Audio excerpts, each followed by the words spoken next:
As chefs, we can all be successful under pressure and in the fire. But I actually thrive in an environment where time and efficiency keep me in flow. Let's face it, disorganization can turn even the smoothest operation into chaos. That's why in this video, I'm going to share 5 quick things that you can do to immediately improve your overall organization and have even deeper impact than you might first think. Just like with Chef Danny Profita, who had all the ingredients for success but needed the right structure to organize and refine his processes. And you can do the same thing even if you don't have the ingredients. And if you're ready to build those systems that streamline your workflow, empower your team, and create consistent results, I can help. It's what I do every day with chefs all over North America. Schedule a call with me now by clicking the link below the video, and let's work together to refine the organization that drives a chef's success. Now, most every chef that I talk to is looking for upgraded organization, and I've quickly developed a relationship and a reputation among those who know me as being overly organized. And I'll admit, I do take it a little bit far at times. But at the same time, that organization allows me to find what I need when I need it. And to me, that is the most important thing that I can do, because a philosophy that I keep is that if I can't find it when I need it, it may as well not exist. So I try and spend time every week making sure that I'm tidying up and putting things in order, basically putting my socks in the sock drawer, metaphorically speaking, right? So there's a few different things on a technological level from an administrative mindset that I think creates massive ripples.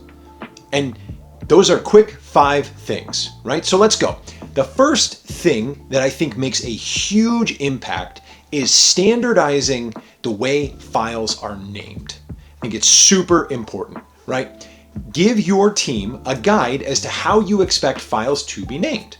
And I name files in what I would like to think of as like a funnel-like style, where it starts with a more general category and it gets more specific, so that way I can track it and trace it based on the hooks that are already in my mind. So as you can see by the example, I always use a name, and then I start very general with the naming of a file. So depending on the type of recipe it is, for example, I'll start with a category. Maybe it's hot side, maybe it's cold side, maybe it's garde manger, right? Broad spectrum category. Then I'll go a little bit more specific, not completely specific yet, but I'll go to type. Maybe it's a dressing, perhaps it's a garnish. And then from there, I'll name the actual recipe.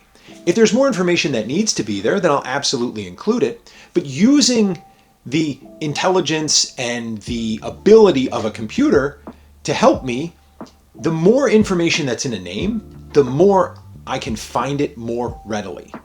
I'm going to put this in a file and that'll get me into my next point. But at the end of the day, if I search garde manger, I'll find it. If I search recipes, I'll find it if that's in my title. If I search garnishes, it's going to pop up. If I search rye tuile, it's going to come up because that's the way that the file is named. Or tuile is going to give me all of the tuiles that are going to be listed in my recipe folder. And that's really important to me. When the naming is consistent, you include all of those things. It's not to say it's always going to be perfect, but the more information that's there, the much easier it is to find. And also, the date helps you keep an idea of when the version was created. Next, create a file hierarchy. I think as chefs, right, just as we establish the standards in the kitchen and we establish a lot of the standards from a recipe standpoint in our leadership, creating a file hierarchy that allows people to save things in the folders where you want them is really important, right? Generally, that's in a cloud drive, next point, or in a Google Share drive or in a network drive, that it's our responsibility to keep those folders organized. And so that way, all of my recipes can go into a folder. Now, inside of a folder, I use the rule that if there's more than one file with a particular subject or naming component, then it gets its own folder. So that way I can keep things tidy. Instead of having a desktop with 10,000 icons that gives me a headache and distracts the heck out of me every time I open it, I want to be able to organize those things, duck those things into a file, and put them where they go. So inside of my recipe folder, I'm going to have recipes. I'm going to have cold side or hot side. Inside of the cold side, I'm going to have dressings. I'm going to have garnishes. I'm going to have cold components, terrines, protein preparations. That's going to help me keep all of those things organized. And so when I'm searching, I can type it in the search bar, or I can just go into the folder and flip through my recipes. Next, keep a cloud drive. Keep and work with some form of a cloud drive. There's a bunch of them out there. OneDrive from Microsoft, it's great. Google Drive, it's great, and it's free, and it's easily accessible. Dropbox, pretty good. I used to love it, don't love it so much anymore because its functionality has changed tremendously, and I've also come to notice that it runs into security issues with some internal security programs that a lot of operations run nowadays. Thumb drives just don't work anymore, so it's important to be able to move beyond that. I think it's really important to keep a hard copy saved somewhere safe, but keep a living document available in the cloud. And that allows me to share that with the people that are around me. I can be specific as to who gets it. I can shut down access to who I've given it to. I can also limit people's ability to edit so they can view a file but not change it. Also very important to me. There's some great software out there and some great tools that you can use to organize your recipes and those other documents, but I think it's necessary to be able to have a living platform that allows you to share and keep things up to date. And that really allows you to keep things organized because we're in a very complicated, constantly evolving environment. The next piece is using and managing the calendar that exists in your mailing application. If it's Outlook, you have a calendar. And hopefully you have the filters and the guides set up to maintain a synchronized calendar across devices and with the right stakeholders when it comes to doing the work.